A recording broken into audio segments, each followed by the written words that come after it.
HTML과 CSS를 활용한 개별 디자인 D4의 강의를 시작하겠습니다. 이번 시간에는 크롬 브라우저에 대해 알아보도록 하겠습니다. 전 세계에서 크롬이 사용되는 빈도를 살펴보면 다음과 같은데요. 전체 웹 브라우저 이용자 중 50%나 되는 사람이 크롬 브라우저를 사용하고 있습니다. 반면 대한민국의 브라우저 사용 빈도는 인터넷 익스플로러가 63%나 차지하고 있고 크롬이 32%를 차지하고 있습니다. 인터넷 익스플로러 사용자는 점점 줄어드는 추세이고 크롬 브라우저 사용자는 점점 증가하고 있는 것을 확인하실 수 있습니다. 크롬 브라우저가 인터넷 익스플로러에 비해 가볍고 속도도 빠르기 때문입니다. 이런 크롬 브라우저에서 개발자 도구라는 숨은 기능이 있는데요. F12키를 누르면 아래와 같이 개발자 도구가 활성화되는 것을 확인하실 수 있습니다. 경우에 따라 오른쪽 혹은 새 창으로 나올 수도 있습니다. 개발자 도구를 보면 왼쪽에는 HTML 마크업이 나타나는 것을 볼 수 있고 오른쪽에는 CSS 선택자와 속성값이 표시되는 것을 확인하실 수 있습니다. 그 아래로는 현재 선택된 태그의 크기 및 여백을 사각 이미지로 표시해주고 있습니다. 다음으로 개발자 도구를 이용하여 CSS를 수정하는 방법을 확인해 볼 텐데요. 개발자 도구 왼쪽 상단에 보시면 화살표 모양의 아이콘이 있습니다. 해당 아이콘을 클릭하시면 웹 브라우저에서 원하는 마크업을 선택할 수가 있습니다. 선택된 마크업에 해당하는 CSS 값은 어떤 파일에 몇 번째 줄에 작성되었는지도 알려주고 있습니다. 그 아래 회색으로 색칠된 유저 에이전트 스타일 시트라는 공간은 해당 태그가 기본적으로 가지고 있는 속성값을 보여주는 공간입니다. 위쪽에는 선택자 이름이 element.style이라고 되어 있는 것을 볼 수 있는데요. 이는 선택자 없이 현재 선택된 마크업을 임의의 값을 넣어 어떻게 반영되는지 확인할 수 있는 공간이라고 생각하시면 됩니다. 다시 CSS 영역으로 돌아가서 해당 속성 또는 값을 클릭하면 내용을 수정할 수 있으며 그 옆에 빈 공간을 클릭하시면 새로운 속성 및 값을 입력할 수가 있습니다. 자, 크롬 브라우저의 개발자 도구에 대해서 간략하게 설명을 해드렸는데요. 화면만 보시고는 잘 이해가 가지 않으실 거라 생각합니다. 크롬 브라우저를 설치하여 실습을 통해서 함께 따라해 보도록 하겠습니다. 먼저 구글에서 크롬 다운로드로 검색을 하시면은 제일 상단에 크롬 다운로드 링크가 나오고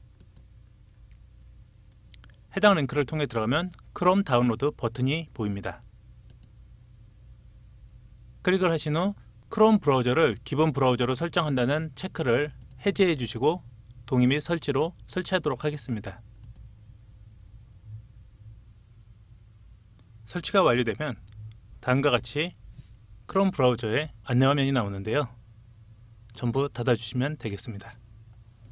자, 그러면 저희가 연습했던 HTML 파일을 이제 실행을 통해 런치인 IE가 아닌 런치 크롬으로 통해서 크롬 브라우저로 열어볼 수가 있는데요. 실행하시면 상단에 기본 브라우저로 설정되어 있지 않다고 기본 브라우저로 설정할지 메시지를 그만 볼지 선택하는 메뉴가 잠깐 나오는데 이 메시지 그만 보기를 눌러주시면 되고요. 저희가 지난 시간에 봤던 HTML 내용들을 확인하실 수가 있습니다. 그럼 F12키를 눌러 개발자 도구를 활성화시키도록 하겠습니다. 보시는 바와 같이 오른쪽에 개발자 도구가 활성화된 것을 확인하실 수가 있고요. 이게 하단에 나온 사람도 있고 새 창으로 뜨는 사람도 있기 때문에 통일시키는 작업을 하도록 하겠습니다. 우측 상단에 보면은 점점점으로 된 아이콘을 확인하실 수가 있는데요. 이 아이콘을 클릭해 주시면 세 가지의 덕 사이드에 메뉴가 나옵니다. 첫 번째 거는 개발자 도구를 새 창으로 띄우겠다는 것이고, 두 번째 메뉴는 개발자 도구를 아래에다가 표시를 하겠다는 내용입니다. 세 번째 메뉴가 개발자 도구를 오른쪽에 띄우겠다는 거고요. 현재 오른쪽에 떠 있기 때문에 파란색으로 활성화되어 있는 것을 확인하실 수가 있습니다. 그럼 두 번째 메뉴를 한번 눌러볼까요? 개발자 도구가 하단으로 내려간 걸 확인하실 수가 있고요. 다시 점점점으로 된 아이콘을 클릭하시고 덕사이드를 첫 번째 메뉴를 선택하시면 브라우저에서 분리된 개발자 도구를 확인하실 수가 있습니다. 실습을 위해서 개발자 도구를 모두 오른쪽으로 통일시키도록 하겠습니다. 그리고 브라우저 크기를 키워주시고요. 앞서 설명드린 마크업을 선택하는 방법을 배워보도록 하겠습니다. 개발자 도구의 왼쪽 상단에 보시면은 사각형 안에 화살표가 있는 아이콘을 확인하실 수 있는데요. 이 아이콘을 클릭하시면은 왼쪽에 웹페이지에 마우스를 올리는 순간 파란색들이 표시되는 걸 확인하실 수가 있습니다. 이는 내가 보고 싶은 HTML 마크업을 선택하는 방법인데요.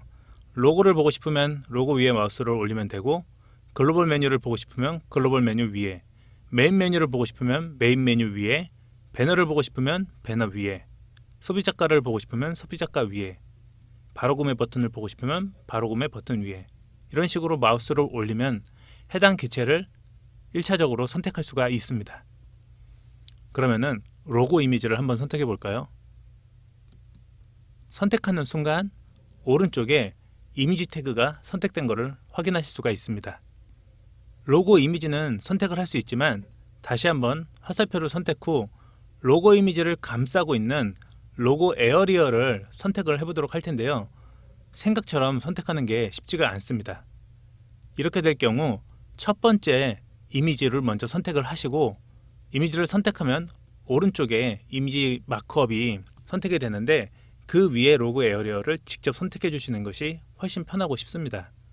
결론은 왼쪽에서 1차적으로 원하는 마크업을 근사치까지 접근을 하고, 두 번째로 오른쪽 HTML 마크업에서 자신이 원하는 정확한 마크업을 선택해 주시면 됩니다.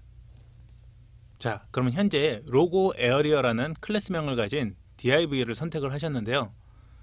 이 div 같은 경우는 기본 속성이 디스플레이 블럭이라고 이 회색에 안내를 하고 있습니다. 아까 말씀드린 유저 에이전트 스타일 시트는 내가 선택한 마크업의 기본 속성을 보여주는데요. 이미지 태그를 한번 선택해 보겠습니다.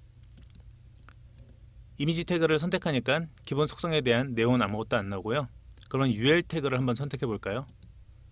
UL 태그를 선택하는 순간 이 UL 태그는 기본 속성이 디스플레이 블럭이고, 리스트 스타일 타입이 디스크고, 마진, 비포, 애프터, 스타트, 이런 값들을 가지고 있다는 걸 알려주고 있습니다.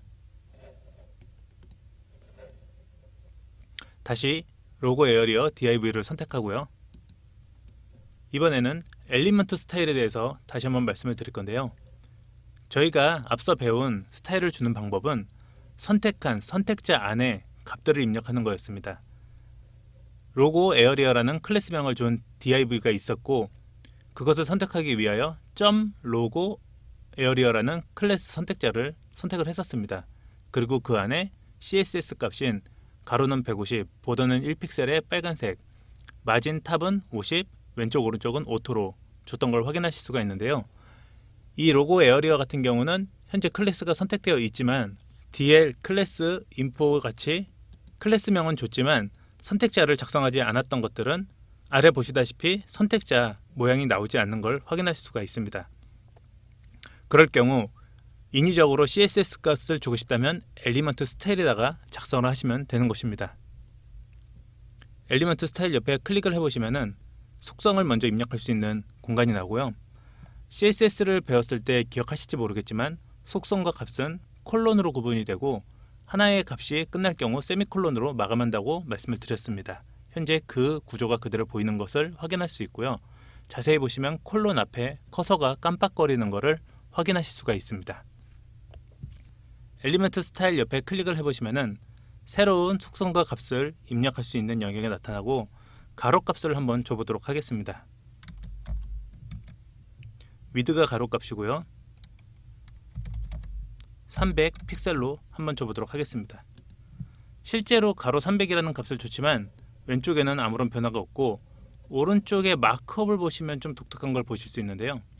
스타일은 위드 300이라고 직접적으로 CSS 값이 HTML 태그에 명시된 걸 확인하실 수가 있습니다.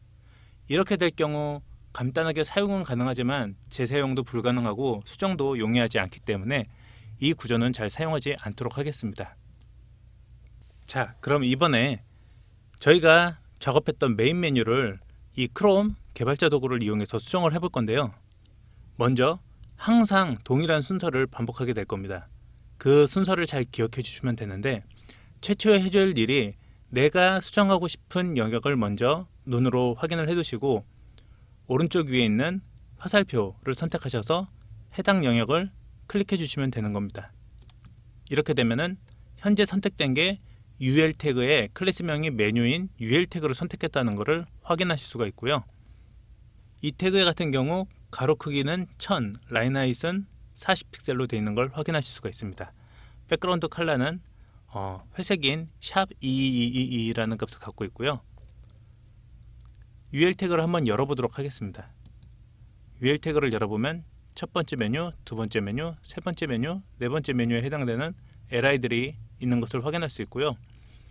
UL 태그 같은 경우 지금 보시면은 가로로 1000픽셀을 줬기는 했지만 현재 저희가 잡았던 가장 큰 바깥 영역인 WRAP 영역보다 바깥으로 나가 있는 걸 확인하실 수가 있습니다. 이는 UL 태그의 기본 속성이 패딩 스타트가 40픽셀을 띄도록 되어 있기 때문에 그럴 건데요. 저 패딩 속성을 다 무시시키기 위해서 메뉴에 패딩 값은 0을 주도록 해보겠습니다. 패딩 값 0을 주니까 WRAP에 딱 맞게 나오는 것을 확인하실 수가 있죠. 이런 식으로 크롬 개발자 도구는 CSS 값을 적으면 적는 즉시 왼쪽에 디자인이 반영된 결과물을 보면서 작업을 할 수 있기 때문에 작업이 굉장히 용이하고요. 이렇게 작업을 한다고 해도 작업한 CSS 값이 자동으로 저장되는 것은 아닙니다. 내가 원하는 CSS 값을 찾았다고 생각할 경우 해당 CSS 값들을 드래그를 통해서 복사를 하시면 되고요. 복사를 한 거는 원본이 있는 곳에 가서 붙여넣기를 통해 내용을 바꿔줘야 되는데, 그게 어디 있는지 확인하는 것은 내가 선택한 선택자 옆에 보시면은 파일명과 라인 수를 확인하실 수가 있습니다. 내가 수정한 .메뉴라는 클래스 선택자는 test.html 파일 안에 34번째 줄에 있다고 안내를 하고 있습니다.